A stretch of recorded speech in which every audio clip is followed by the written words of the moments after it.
Hello guys, welcome my channel. Myself Ashish from SMS Jaipur. और guys, जब अपन हमारा next video that is thermo regulatory mechanism. ये next video तो नहीं, फर्स्ट वीडियो होगी, ठीक है। तो यार अब अपन ने मिसलिनियस फिजियोलॉजी चालू की है। मिसलिनियस इसका नाम इसीलिए है क्योंकि ये टॉपिक्स किसी के अंडर नहीं आ पा रहे थे, किसी सिस्टमिक जो एक होती है ना सिस्टमिक फिजियोलॉजी के अंदर नहीं आ पा रहे थे, इसलिए ये डिफरेंट एंटिटी अपन पढ़ रहे हैं, इसलिए इसका नाम मिसलिनियस है। मिसलिनियस से कोई रिलेशन नहीं है उसकी इंपॉर्टेंस का। इनफैक्ट मिसलिनियस फिजियोलॉजी की प्लेलिस्ट में सबसे कम वीडियोस होगी और सबसे ज़्यादा चांस होंगे वहाँ से क्वेश्चन आने के, ठीक है। क्योंकि 2 या 3 वीडियो के अंदर एक वीडियो आई जाएगी, मतलब एक क्वेश्चन आई जाएगा ऐसा।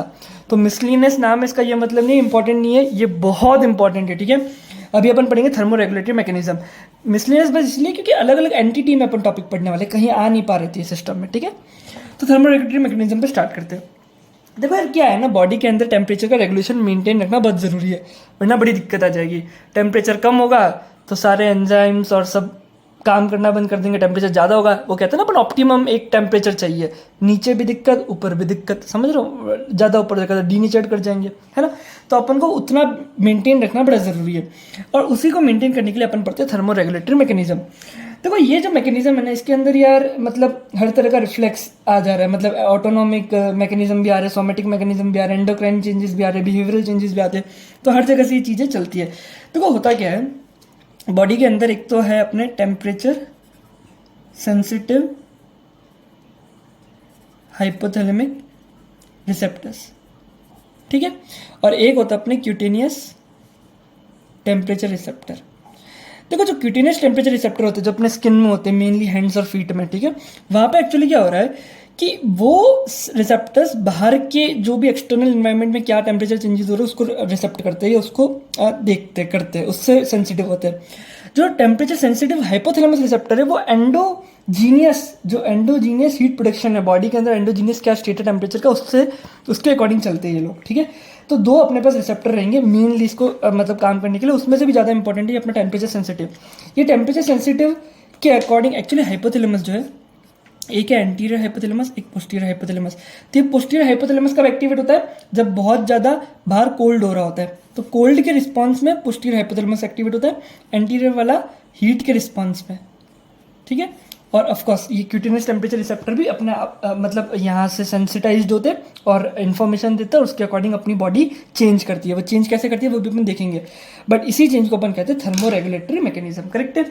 तो भाई एक तो आपने देखा कि यार एक रूल तो हो गया नर्वस सिस्टम का, जो भी आपने देखा कि 2 रिसेप्टर्स है, और एंडोक्राइन सिस्टम का भी रोल रहता है इसको मेंटेन करने में, और ऑफ कोर्स बिहेवियरल चेंजेस, सब ये सारी चीज़ें रहती है, ठीक है। अगर एंडोक्राइन सिस्टम की बात करें, ठीक है, तो अगर मान लो बाहर बहुत ठंडी है तो कुछ अलग तरह के हार्मोन्स निकलते हैं, अगर बाहर गर्मी है तो अलग तरह के हार्मोन्स निकलते हैं। जैसे अगर बाहर ठंडी है तो अपना एपिनेफ्रिन आ रहा है, नॉर एपिनेफ्रिन आ रहा है फ्रॉम एड्रिनल मेड्यूला, थायराइड आ रहा है फ्रॉम थायराइड ग्लैंड, ठीक है। और हीट और इनफैक्ट कोल्ड स्ट्रेस दोनों, अगर किसी भी तरह का स्ट्रेस हो, कॉर्टिसोल रिलीज होता है, ठीक है। तो इस तरीके से चीज़ें चलती है। तो ये सब मिला करके बिहेवियरल चेंजेस, ऑटोनॉमिक, ठीक है, सोमेटिक, सब तरह को मिला करके थर्मो रेगुलेटरी मैकेनिज्म बनते हैं, ठीक है। अपने काम का क्या है कि यार क्या थर्मो रेगुलेटरी मैकेनिज्म होंगे अगर पेशेंट को लाइक एक्सपोजर देंगे कोल्ड के लिए, पेशेंट को एक्सपोजर, ये पर्सन को एक्सपोजर देंगे हीट के लिए, इस तरीके से। तो अभी अपन देखने वाले कि थर्मो रेगुलेटरी मैकेनिज्म 2, एक तो पहले देख लेंगे कोल्ड और फिर देख लेंगे हीट, ठीक है। अगर एक्सटर्नल एनवायरनमेंट बहुत ज़्यादा कोल्ड है तो क्या होगा, और हीट है तो क्या होगा। कोल्ड के लिए अगर है तो ऑफकोर्स सबसे मेन जो सेंटर एक्टिवेट होगा वो होगा अपना पोस्टीरियर हाइपोथैलेमस, और हीट के लिए अपना होता है एंटीरियर हाइपोथैलेमस, करेक्ट है। कोल्ड के लिए बात करते हैं। देखो क्या हो रहा है कि भाई अपन को कोल्ड के लिए लाइक थर्मो रेगुलेटरी मैकेनिज्म चाहिए, तो सीधी सी बात है यार, 2 चीज़ अपन कर सकते हैं। एक तो ये कि हीट प्रोडक्शन को बढ़ाओ, बॉडी के अंदर हीट, बाहर ठंडी है, एक तो ये कि बॉडी के अंदर हीट प्रोडक्शन को बढ़ाओ, या फिर हीट लॉस को कम करो, आगे बस में, या तो हीट लॉस को कम करो, हीट प्रोडक्शन को बढ़ाओ, ठीक है।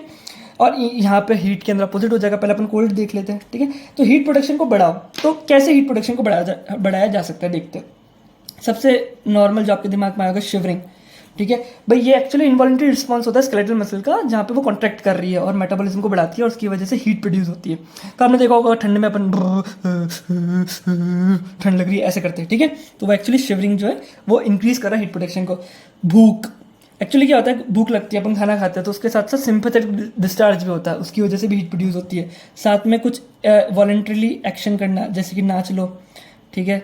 कुछ लोग और भी वॉलंटरी एक्शन करते हैं, समझ रहे हो आप लोग, शरीर को गर्मी देने के लिए ठंड में।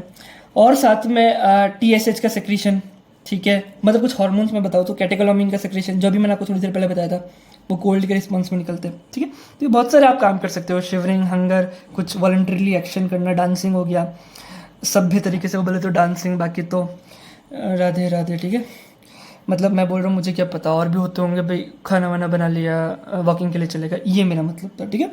और हीट लॉस को कम करेंगे तो उसके लाइक हीट लॉस को कैसे कम कर सकते हैं, सबसे इंपॉर्टेंट है क्यूटेनियस वेसोकंस्ट्रिक्शन। देखो होता क्या है, देखो मैं आपको बात समझाता हूँ। जैसे मान लो स्किन आपकी, ठीक है, यहाँ पे आर्टरीज आई, ठीक है, ये आर्टरीज है, और यहाँ पे घूम फिरा के अपन फाइनली ला रहे वेन्स, ठीक है, ऐसा समझो, ठीक है। वापस आर्टरीज है, ठीक है, इस तरीके से ऐसे ऐसे चीज़ें चलती है। होता क्या है,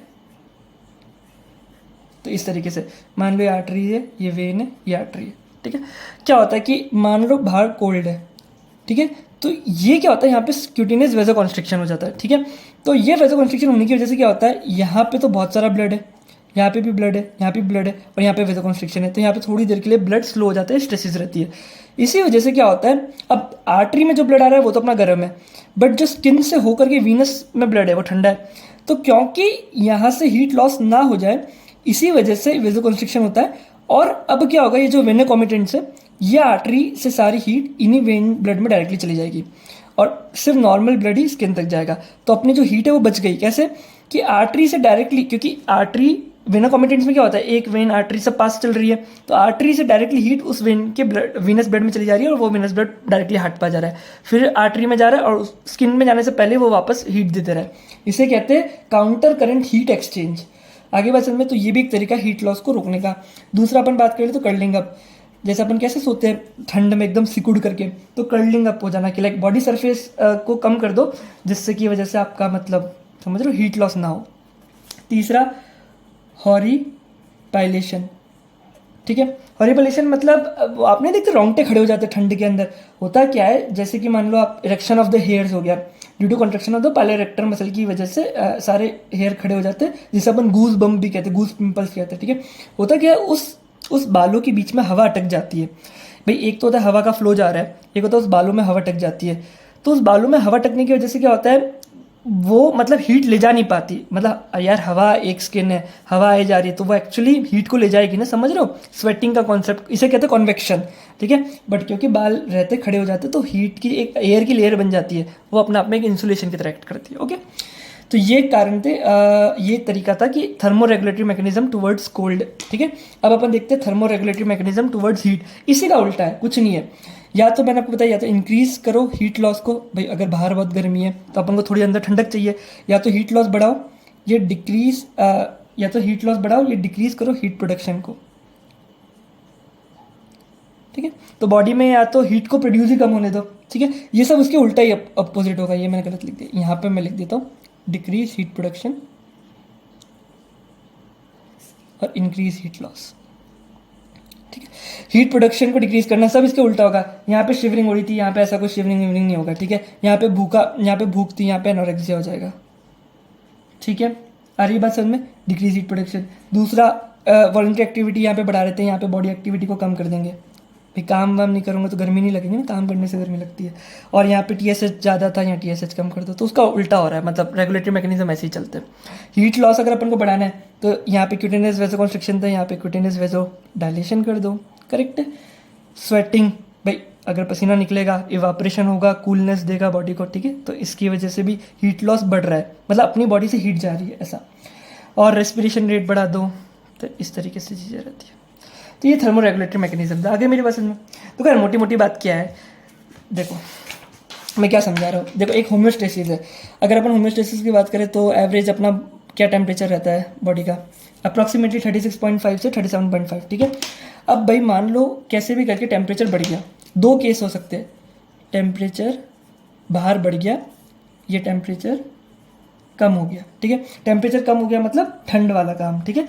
तो इसको अपन देखते हैं क्या होगा। टेम्परेचर कम हुआ तो दो मेन चीज़ें हो रही है, एक तो क्यूटेनियस वेजो कॉन्स्ट्रिक्शन, एक शिवरिंग। ये दो मेन इवेंट रहते हैं और वो फिर होम्योस्टेसिस को ला दे रहे। और अगर मान लो टेम्परेचर बढ़ गया तो अब दो मेन इवेंट होंगे, एक स्वेटिंग फिर पसीना आता है, ठीक है, और एक क्यूटेनियस वेजोडाइलेशन। आप समझो वेजोडाइलेशन से क्या होगा, वेजोडाइलेट हो जाएगी तो हीट लॉस होने लगेगा, तो बॉडी से गर्मी कम होगी क्योंकि बॉडी को ठंडक चाहिए ना बाहर अगर टेम्परेचर ज़्यादा है तो। और ये होम्योस्टेसिस, ठीक है। तो इस तरीके से चीज़ें चलती है, मतलब इसे कहते हैं थर्मो रेगुलेटरी मैकेनिज्म। होगी बात समझ में, आ गई ना, आसान है। सो गाइस इस वीडियो में इतना ही यार, मिलते अगले वीडियो में, तब तक बाय बाय, जय हिंद जय भारत।